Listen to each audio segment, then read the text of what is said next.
So, hallo und herzlich willkommen zu einem weiteren Video, in dem es um den F32 440i von mir geht. Heute möchte ich den Luftfilter an meinem eVenturi Ansaugkit wechseln und dafür müssen wir jetzt erstmal das Ansaugkit ausbauen. Wie ich gerade eben gezeigt habe, gibt es da verschiedene Stellen, die wir beachten müssen, 3 Stück.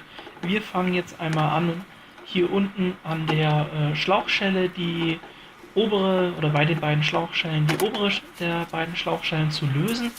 Die untere ist sozusagen mit dem Originalansaugtrakt verbunden. Die obere hält das eVenturi Ansaugkit. Das Ganze ist an einem flexiblen Plastikschlauch befestigt und ja, wie immer ist da relativ wenig Platz. Das ist immer ein riesen Gefummel, diese Schrauben dann dort zu lösen. Am besten hat man irgend so einen ganz kleinen Schraubenzieher. Ich habe meinen leider nicht mehr gefunden. Jetzt musste ich mir dann mit einem anderen behelfen. Das geht dann schon, aber es kostet mir ein bisschen Zeit. Jetzt lösen wir hier einmal den Stecker zum Luftmengenmesser oder Luftmassenmesser. Einfach abziehen und irgendwo zur Seite legen, wo er nicht im Weg ist, damit wir nachher das Intake-System ganz einfach rausnehmen können. Hier habe ich jetzt, wie gesagt, die Schlauchstelle schon vorgelöst. Man sieht jetzt auch einfach ein bisschen wackeln. Dann kommt er einem schon so ein bisschen entgegen, der ganze Ansaugkasten. Ist aber noch ein bisschen fest. Jetzt gibt es vorne nochmal so eine kleine Nase, die in einer Gummihalterung steckt. Die müssen wir auch noch lösen. Und wenn die dann gelöst ist, dann kann man das Teil nachher komplett rausziehen. Wie gesagt, ich löse das hier jetzt noch ein bisschen vor, dass das hier unten schon so ein bisschen rauskommt und ziehe dann jetzt im Anschluss gleich vorne diesen Nippel, diesen kleinen Plastiknippel raus und dann kann ich das komplett entnehmen.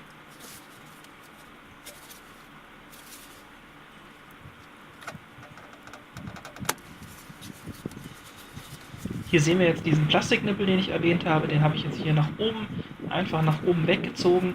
Der rutscht dann aus dieser Verankerung raus und damit ist das Intake-Kit komplett frei und wir können es jetzt vom Ansaugtrakt abstecken.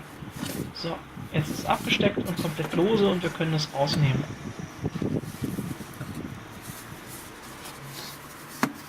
Jetzt am besten den Ansaugtrakt wieder mit irgendwas verschließen. Ich nehme da immer ein bisschen Papiertuch oder sowas zu Hilfe. Ihr könnt auch einen Lappen nehmen. Irgendwas, was groß ist und was ihr nachher auch leicht wieder rausbekommt, aber was eben den Ansaugtrakt verschließt. Der ist hier ein bisschen ungünstig, wie gesagt, weil der so nach oben offen ist. Nicht, dass einem da irgendwas reinfällt. Auf jeden Fall immer sehr empfehlenswert, da irgendwas dann, wie gesagt, übergangsweise hineinzustecken, sodass dort eben keine Kleinteile hineinfallen können. So, jetzt geht es im Warmen weiter.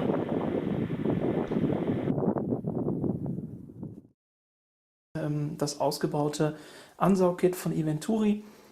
Ich habe auf meinem Kanal auch ein Video, wo ihr sehen könnt, wie ich das Kit verbaut habe. Heute beim Ausbau war es leider so, das Wetter war wieder sehr schlecht, es lag auch ein bisschen Schnee. Dementsprechend ist leider die Bildqualität bzw. die Belichtung beim Ausbau nicht so toll gewesen. Bitte verzeiht mir das, aber ja, für das Wetter kann ich leider nichts. Und jetzt ist, wie gesagt, das Ansaugkit ausgebaut. Jetzt sieht man ja, das Ganze ist relativ dreckig. Ja, also wir haben hier jetzt an verschiedenen Stellen überall Schmutz und Ablagerungen, weil das jetzt, wie gesagt, schon eine Weile im Auto verbaut war. Das mache ich jetzt einmal sauber. Und danach geht es daran, den aktuell noch Original-Ansaugfilter, also den originalen Luftfilter, der mit dem Kit kam, der sieht jetzt auch noch relativ sauber aus. Da bin ich ziemlich überrascht, denn laut Hersteller sollte man den so circa alle 5000 Kilometer mal reinigen. Da sind jetzt zwar ein paar kleine Kieselsteinchen, aber alles in allem ist der insgesamt noch sehr, sehr sauber. Und ich verbaue da jetzt eine Generation 2 des Filters. Die sind seit kurzem im Angebot von eVenturi. Die sind leicht anders von der Form. Die fangen nochmal mehr Schmutzpartikel ab, sind also noch ein bisschen hochwertiger. Und ich habe mir davon dann gleich 2 bestellt. Das heißt, wenn ich dann zukünftig mal wieder so einen Filterwechsel mache, dass ich auf jeden Fall immer mindestens einen in Reserve habe. Den Originalen, den werde ich auch behalten. Den mache ich dann auch nochmal separat sauber und öle den wieder ein, sodass der startbereit ist, wann immer man den braucht. Wenn euch interessiert, wie ihr so einen Filter reinigt oder sauber machen könnt, dann habe ich dazu auch ein Video auf meinem Kanal. Einfach mal reinschauen. Da ist erklärt, wie man diese Filter sauber macht. Das geht ganz einfach. Und kostet auch überhaupt nicht viel Zeit. Das Einzige, was ein bisschen Zeit kostet, ist dann nachher das Trocknen des Filters, aber dafür müsst ihr ja nicht dabei stehen. Was mir beim Ausbau, was ich jetzt noch sagen möchte, was mir beim Ausbau noch aufgefallen ist, und zwar hier vorne diese Halterung, die wird ja verwendet, mit der Nase, die wird ja verwendet, um den Ansaugfilter noch ein bisschen zu fixieren. Da sieht man jetzt hier unten, da hat sich das Ganze so ein bisschen gelöst über die Zeit, wo jetzt das Kit verbaut war. Das Kit war jetzt circa bestimmt 10.000 oder 15.000 Kilometer bei mir im Auto. Bei mir geht das immer relativ schnell mit den Kilometern. Das werde ich jetzt dann natürlich nach der Demontage auch wieder fixieren, sodass das alles wieder sitzt. Jetzt mache ich ihn erstmal sauber und dann geht es im zweiten Schritt weiter. So, zum Reinigen nehme ich lediglich ein feuchtes Tuch und befreie hier die Oberfläche von diesen Schmutzpartikeln.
So, jetzt habe ich das Ganze vom groben Schmutz befreit.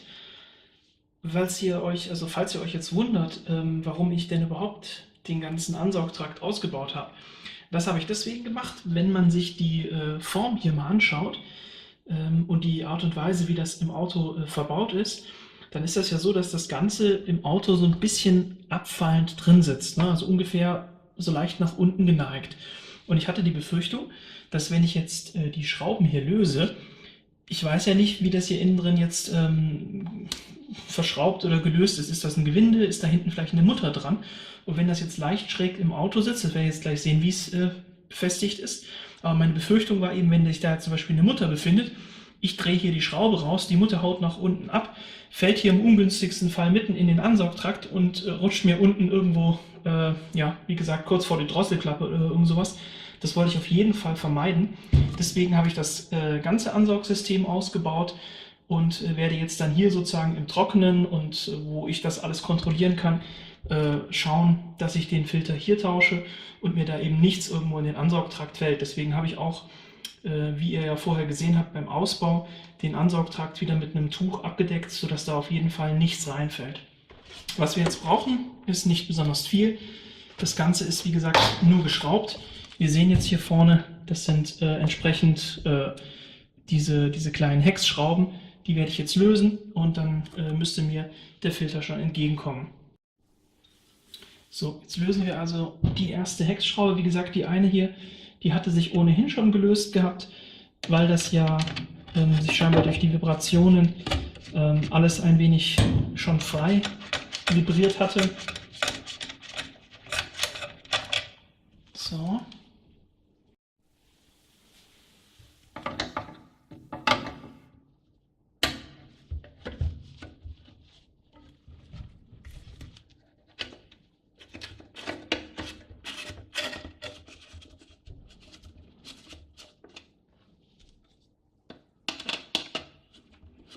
Also ich mache diese Halterung hier jetzt auch mit ab, weil ich vermute, dass der Filter eben sozusagen bis unter diesen Rand reicht.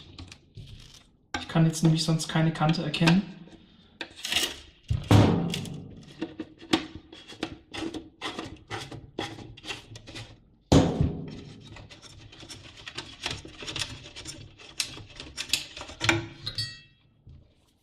So, jetzt ist das sozusagen schon mal weg. Wir haben also hier diesen Halter gehabt, der saß hier so auf den Löchern drauf. Der ist jetzt gelöst. Ich lege den mal hier so zur Seite, dass ich mir das merke, wie rum der dran war. Und jetzt haben wir hier noch weitere Schrauben, die wir dann auch nachher lösen müssen. Ich drehe das mal noch so ein bisschen in die Kamera, dass man das vielleicht besser sieht. Genau, also wir haben hier noch eine. Wir haben hier oben noch eine. Und dann dort oben ist auch noch mal eine.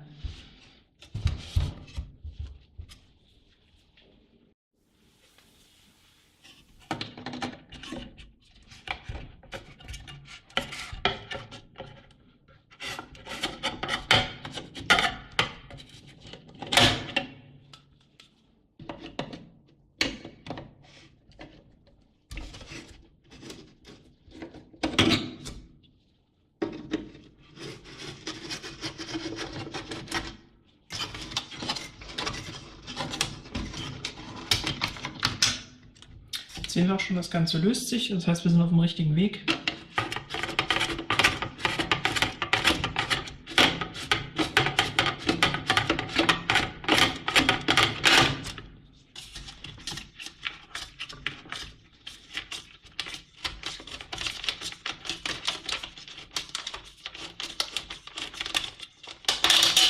Was wir jetzt hier sehen, hier ist die Verschraubung mit einer silbernen Schraube an den Carbonteilen. Das heißt, die silberne Schraube lege ich mal auf eine andere Seite, dass ich nachher weiß, die silbernen Schrauben waren für die Carbonabblendung oder dieses Carbon-Hitzeblech.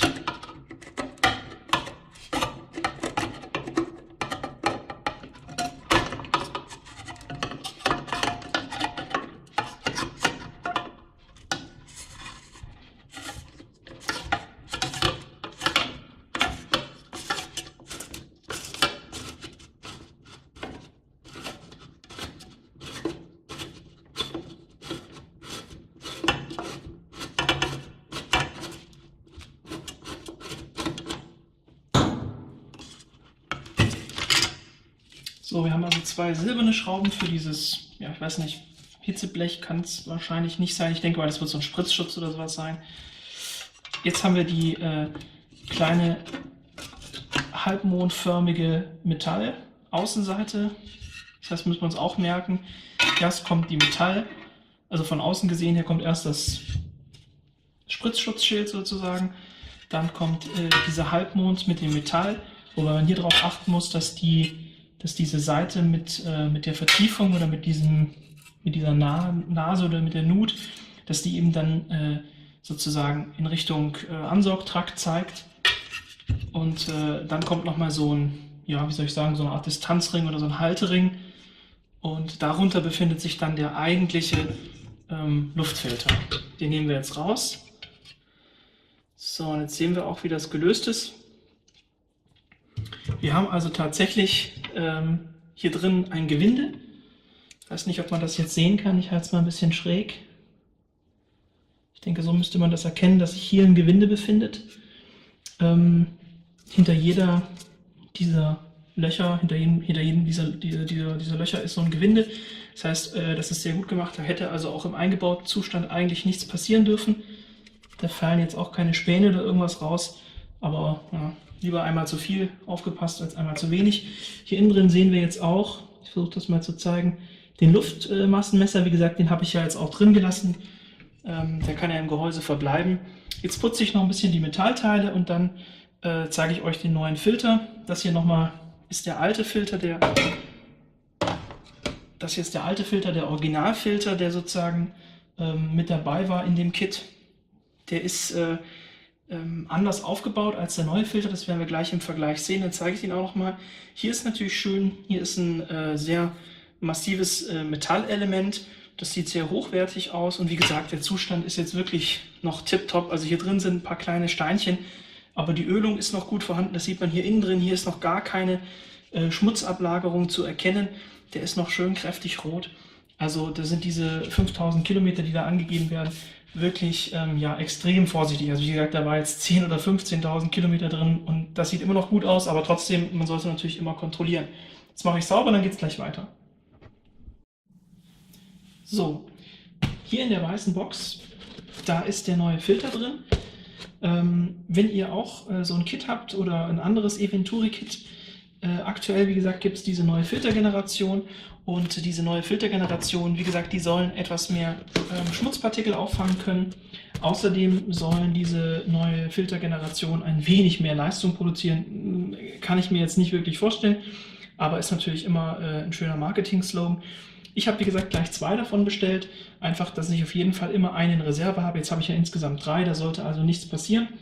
Außerdem sind die momentan im Angebot gewesen. Ich habe die bei Carbon Fiber Dynamics, das ist hier eine deutsche Firma, die sind, soweit ich weiß, Nummer 1 Vertriebspartner mit eVenturi in Deutschland. Da habe ich auch das Intake-Kit damals her gehabt und die haben momentan so eine Aktion, dass es die irgendwie für 50% des Preises gibt. Also das heißt, ein Filter kostet irgendwie 30 Euro und da habe ich mir gedacht, komm, dann nimmst du gleich 2.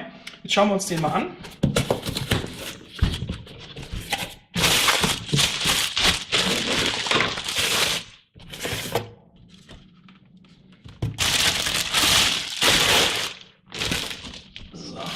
Mal zur Seite. So, und so sieht der neue Filter aus. Und hier eben nochmal der alte. Hier jetzt auch lustigerweise wieder die Karte drin, ne, mit dem Hinweis, eben alle 5000 Kilometer auf jeden Fall zu prüfen. Wie gesagt, sollte man auf jeden Fall machen. Ich habe auch immer mal wieder reingeschaut ins Auto. Man kann ja von vorne, wenn der Filter hier eingebaut ist, gut erkennen, ob der jetzt verdreckt ist oder nicht. Das heißt, es ist auf jeden Fall wichtig zu kontrollieren, aber im wirklichen Alltagsbetrieb, und ich fahre sehr viel, also ich fahre sehr viel Autobahn, deswegen auch immer die große, oder deswegen bekomme ich auch immer schnell so viele Kilometer zusammen. Aber wenn man das jetzt eben sieht, hier ne, nach 10.000 bis 15.000 Kilometern Autobahnbetrieb, ja, der ist ein etwas dunkler, wenn man jetzt den direkten Vergleich hat, aber wirklich, der ist noch super in Ordnung. Trotzdem werde ich den jetzt natürlich reinigen und dann wieder in die Packung geben und aufbewahren für den nächsten Wechsel, dass ich was habe. Beziehungsweise wahrscheinlich werde ich dann auch beim nächsten Wechsel erstmal den zweiten neuen verbauen und den hier wirklich nur als Ersatz mir behalten. Und wie wir jetzt sehen, vom Unterschied her der beiden Filter, es ist jetzt so, dass der hier deutlich spitzer zuläuft. Der hier ist relativ flach, weil er ja in der Mitte auch nochmal diese Aussparung hat, auch nochmal mit einem separaten Stück Filter, wo er sozusagen Luft durchlassen kann. Das hat die neue Version nicht. Die neue Version ist also hier komplett spitz zulaufend, ohne dieses Mittelteil. Hier in der Mitte ist nochmal so eine sehr, sehr spitz zulaufende Fläche, die sich dann auch hinten wieder sieht. Ich denke mal, das ist das, wo sie angeben, dass man ein bisschen mehr Performance rausbekommen soll, also ein bisschen mehr PS, 1 oder 2 PS, was da angegeben war. Ich vermute, dass diese spitz zulaufende Form dafür sorgt, weil das hier alles sehr rund ist und hier dann doch relativ scharfe Kanten hat. Hier werden wahrscheinlich im Fahrbetrieb Verwirbelungen entstehen, die den Luftstrom etwas bremsen oder dafür sorgen, dass er eben nicht so gleichförmig über den Ansaugtrakt oder über das Ansaugkit in den Ansaugtrakt geführt werden kann. Und durch diese Veränderungen hier wird wahrscheinlich diese Luftwirbel reduziert und das wird dafür sorgen, dass die Luft gleichmäßiger durch den Filter, durch das Intake und dann eben in den Ansaugtrakt geleitet werden kann. Davon gehe ich jetzt mal aus. Wie gesagt, jetzt baue ich das Ganze in umgekehrter Reihenfolge wieder zusammen und dann kommt das ins Auto und dann sind wir mit dem Wechsel auch schon durch. Also das heißt, das ist wirklich eine Geschichte, wenn ich jetzt hier mir dieses ganze Video drumherum sozusagen mal wegdenke, dann hat man das, sage ich mal, in maximal 45 Minuten hat man das ohne Probleme gewechselt, also inklusive Reinigung der einzelnen Teile und nachher wieder verbauen im Fahrzeug. So, wie gesagt, ich baue es jetzt wieder umgekehrt zusammen, dann zeige ich euch das nochmal und dann kommt es wieder ins Auto und dann sind wir auch schon durch. So, ich habe jetzt einmal den Dichtring, diesen Gummidichtring und den Luftfilter schon mal eingesetzt. Das heißt, einfach dann darauf achten, dass alle Löcher entsprechend sauber übereinander liegen und ihr die Schrauben problemlos eindrehen könnt. Und jetzt geht das Ganze in umgekehrter Reihenfolge wieder zusammen. So, jetzt kommt ja alles wieder ins Auto und bevor ich das jetzt ins Auto einbaue, werde ich hier mit ein bisschen Silikonspray das Ganze einfetten bzw. einölen, damit es dann beim Einbau leichter geht. So, jetzt sehen wir das Ganze wieder im eingebauten Zustand im Auto oder am Auto. Der neue Filter ist drin, die Metallplatten sitzen wieder an der Position, wo sie vorher auch saßen. Auch hier jetzt die Metallplatte, wo vorher so ein bisschen schon Spalt war, weil sich die Schraube so leicht gelöst hatte. durch die Vibration. Die ist wieder fest, das werde ich auch im Auge behalten und das immer wieder regelmäßig kontrollieren. Das Ganze ist eine Sache, die ist wie gesagt in maximal 45 Minuten, wahrscheinlich sogar deutlich weniger zu erledigen. Und aufgrund dessen, dass dieser Filter jetzt, also diese zweite Filtergeneration hochwertiger ist und mehr Partikel rausfiltern kann, würde ich das auf jeden Fall empfehlen für alle, die so ein Eventuri-Kit haben, den Filter eben entsprechend zu erneuern bzw. auf die Generation 2 zu wechseln. Jetzt gibt es noch ein paar Bilder im Anschluss von dem Kit schmutzig und sauber. Ja, viel Spaß und bis zum nächsten Mal. Ciao!